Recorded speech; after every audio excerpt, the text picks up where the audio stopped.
Assalomu alaykum YouTube kuzatuvchilari hamda kanalimiz obunachilari. Mana bugun quruq tuproqqa moslangan traktorga ulab ishlatiladigan mini g'izzavodimizda qisqacha obzorini qilib o'tamiz. Bu stanogimiz o'sha quruq tuproqni o'zi mishalka orqali loy qilib traktorga ulab ishlatiladigan stanogimiz. Mana loy qoriydigan joyi. Bunda ham elektricheskiy variantga o'xshagan barabanlari bor.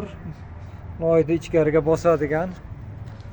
Bu stanogimiz mana Xo'jandga Sunnatullo degan ukamiz buyurtma qilgan bu stanogida.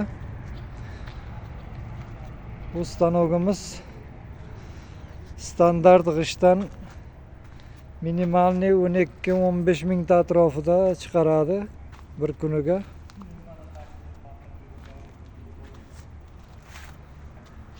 Stanogimizda mana bu joyda operator o'tirib suv beradi. Tepada ham alohida reduktori bor mana.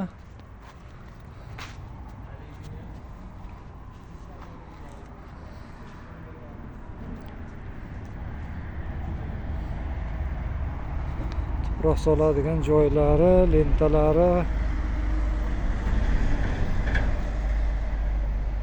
Kimga shunday stanok kerak bo'ladigan bo'lsa, murojaat qilishlari mumkin. Bizni ishlab chiqarish joyimiz mana bu mosti pastida bo'lganligini hisobidan antennamiz yaxshi emas. Shuning hisobiga agar telefon aloqaga bog'lana olmasalaring, Telegramdan yoki WhatsAppdan yozsalaring aloqaga chiqaman.